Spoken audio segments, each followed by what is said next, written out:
What's going on, farmers? Hope everybody's been in the garage working, doing well, and working towards that dream. Today, we're going to talk about this beautiful piece here. So, got everything ready, and it's time to install it. So stick around and watch how it happens.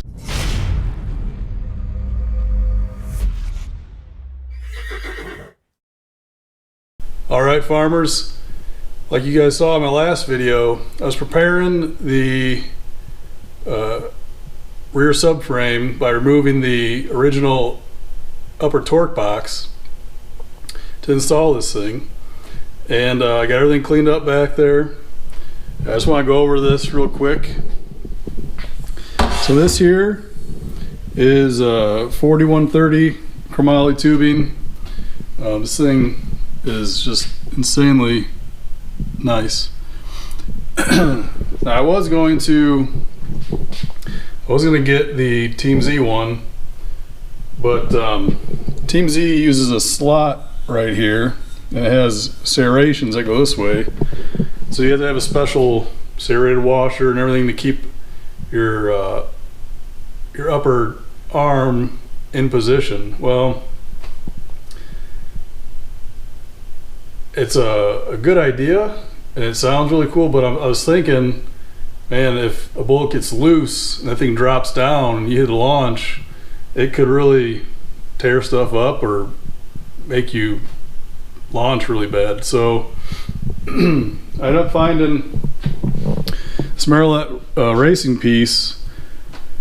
I forget how I found it, but anyways, Marty is out of Ohio, and he makes and builds some quality stuff. He's got just a ton of cars in his shop. I won't talk about the cars I saw on there just because I don't know, but there was some really nice stuff, and all the work he was doing was top quality. He builds a ton of fab 9-inch rear ends, and even does the M88 rear ends. But I mean, for the quality and the price of this, you can't beat it. It's super nice. He also does the lower torque boxes, and a lot of times during the holidays he'll have a sale for a upper and lower torque box package at a phenomenal price. So if you want to look at his work and what he's doing, what he offers, he doesn't have a website, but he does have a Facebook page. So it's Merillat Racing, and that's Merillat. Like I said, he's out of Ohio. Does a ton of good work.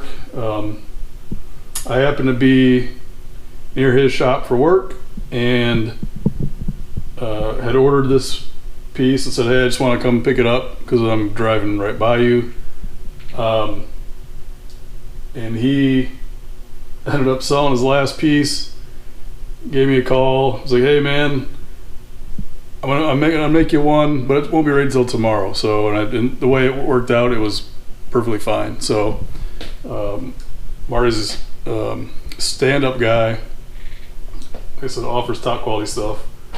I have no affiliation or kickbacks, or whatever you want to call it, from him, but I have no problem talking about quality pieces when I see them and when I buy them. So I had gone with his upper torque box, and like I said, gonna install that today.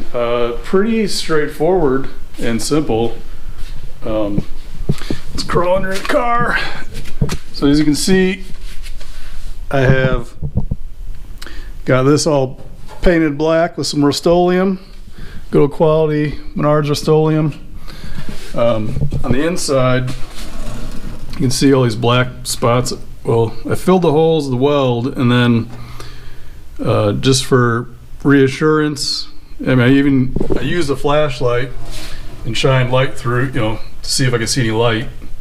And but just for reassurance purposes, I took some seam sealer, went over everything, so that way I don't have to worry about leaks coming in.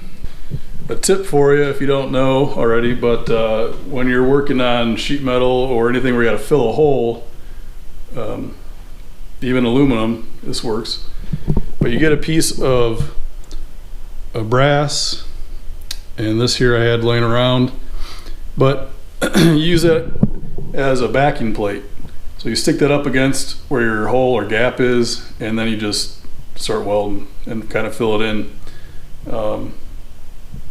It saves you time and having to grind it all back down if you didn't use this, and or using bigger pieces of metal. So obviously you don't want to do this method on ginormous holes. You know, I would say 3/8 hole is the max I would use it on, but it works. So all right, I'm gonna get everything prepared. Well, I mean, not prepared, but everything in place and set in place so I can get into the car and kind of show you how I'm gonna go about installing this thing. All right, so I hope you can see me. I don't know, it's hard to get lighting back underneath this thing back here. So right now I have the torque box in place, and you can see I have some basically what I did is just put it in place. You can see here it has these, I don't know if you can see it super well, but it's got, the plate has a notch where this indent goes, or the indent in the subframe is. That's supposed to line up there with that. Really, that's about all you do. And you just push it back as far as you can up against these lips on the subframe, and then I clamped it in the bottom here. Then I went and got my level, which seemed to move just a little bit. Don't worry about the upper number. The lower number is the absolute number. The upper one's just a reference on this thing, and I hit 0 at some weird angle. So the bottom number is the one we're shooting for. It was 179.9. Seems to have moved a slight bit, but now that it's in place, I'm just going to put some tack welds on it to make sure that everything is where it's supposed to be, and verify. And then oh, you need to match this number to whatever your car is. So if your car is leaning this way, you want this number to match how much the car is leaning that way. If your car is totally flat, well, then you make that 0, or what would be 180 on this. So you just got to make sure you know, verify that, and then it just comes down to welding it up and welding, you know, all the way around. And even if you can see in there, there's a little slot. Might be easier on this side. Yeah, slot there, you can see that. Just weld that all up. I haven't welded it yet, of course, but I would think the flex head would make this not very easy, but make it definitely a much easier process. And I'm glad I have the flex head for this. So let's see. Well, that's really all there is to it. I mean, it's as simple as that. I wouldn't think it matters too much now, because you have so much adjustment in here. It's not something that is super critical. I think, you know, if you're, let's say this is supposed to be right where it is, but let's say I installed it, you know, a ½ inch lower, well, I lose some of my adjustment on my upper control arms for adjusting upwards, which is supposed to be how you get your car to hook depends on how you have the way that your upper and lowers are angled and how it comes out to an intersect point. It's something that I still have to learn about, but hopefully we'll get into at a later date.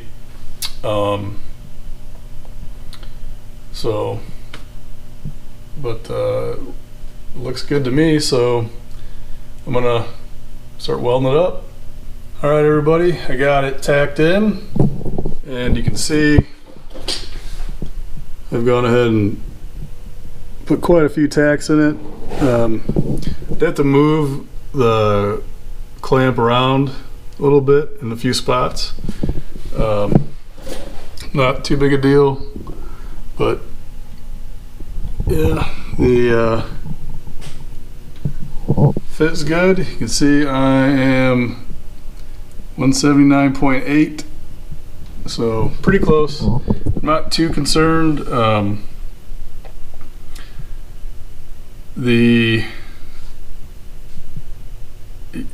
Your upper bars will locate the rear end side to side, and they're going to be adjustable, so it shouldn't be anything that would cause a big deal.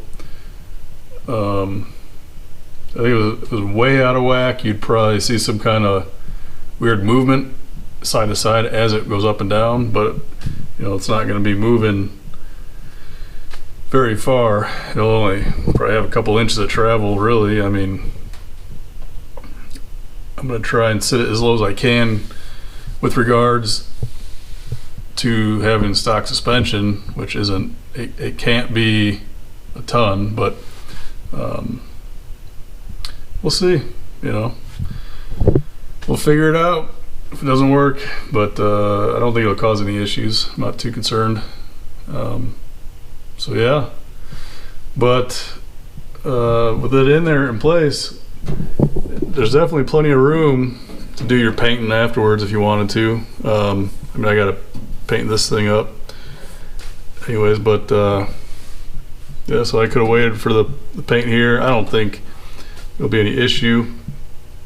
I mean, I'm not welding on anything that has this paint on it, so shouldn't be a big deal. But now I just gotta finish welding everything up, and this is done. And then from here, we'll go to the lower torque boxes, get those installed. I'm sick of them sitting on my bench, so get those installed. Still be working on passenger side floorboard, getting that all put back together. Let's see. I don't have a whole, it's probably pretty bright. I don't have,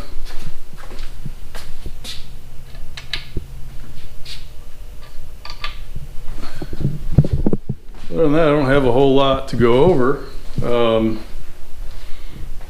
at this point at least, but we will shortly. I want to talk about, so Marty does rear ends also. I looked around, and there's quite a few options. There's options for doing a Fab 9. It gets pretty pricey. For running 8s, I don't see that as something that needs to be done. There's a lot of guys running 8s and even 7s on built factory 8/8s. So after looking around, doing if you're doing a build-up of an 8/8, what I figured out is that for almost the same cost, it's not going to be exact, but for pretty close to the same cost, I can have Marty build me this is Marty Merillat from Merillat Racing, in case anybody skipped ahead, but I'm going to have him build me an 8.8 but instead of using a factory housing, what he's going to use is what Moser has and what they call the M88. Basically, they've taken and redesigned the factory 88 housing and beefed it up a ton. A better casting. It's designed for 3-inch tubes, and it has all the factory pickup points. And I'm gonna go with that because for the cost, and basically if you have a factory 88, the only thing you're using is just the center housing, so it just doesn't make any sense to me. You know, Marty said he has a customer who will go 7s, doesn't have to change the ring and pinion often, but that's because of the way it's geared. There's only like 1 or 2 teeth meshing at a time. So I don't know, we'll see, but really you can't go wrong with going this route. I mean, the next step up from here would be a Fab 9, and his Fab 9s are fabulous, and they shouldn't, you almost don't want to run them in a car because they're so nice looking, but that's a big chunk of change, especially if you go a Fab 9 with the floater ends on it. Golly. But so I'm gonna go with Marty's M88 build. I have my wheels on order. I'm waiting on them. There was a bit of a mix-up, and I did receive wheels, but they sent me the wrong ones. So I'm waiting on the new ones to come, the correct ones, and I get a little irritated with not the supplier but the manufacturer. Suppliers, you know, keep me up to date as much as he is kept up to date, which is where the manufacturer's customer service is not that good. But the wheels I want, and I'm excited when they get here. I have some tires here, and once the wheels are here, we'll get the tires mounted up, and I might have a friend who will let me borrow some 315. What I have is 275 ETs, or I'm sorry, Mickey Thompson 275 Radial Pros. I have a friend who said he would let me borrow some 375s to mount up so that I can get my rear end width. And then once I get my rear end width, I should probably also get my lower torque boxes installed too, just so that way my lower control arm width is correct. But once I get all that information, I'm gonna have Marty build me the M88 rear end. Get on Facebook, he's got pictures of all the stuff on there. Check him out, Merillat Racing. His M88 builds on there. He doesn't do a ton of them, so you gotta scroll through his pictures to find it, but it's there. It's a sweet looking piece. So yeah, I'm excited. Can't wait for that point to get here. And then I'm just gonna keep ticking away at all the stuff on the list on this thing, and eventually we'll get there. You know, drag week's going on right now, so I'm super pumped up about that, and I really am aiming and targeting this car being done, tested, and taken it to drag week in 2020, and run the, I forget what it's called, what the name of the class is, but it's the one, it's 850 class, and that's what I want to run in. So anyways, guys, everybody have a good week. Quick video, and hopefully you're not too intimidated to tear out your torque boxes and replace them with something better. So take it easy, guys. Get in the garage, turn that dream into a goal, and crush it. See ya.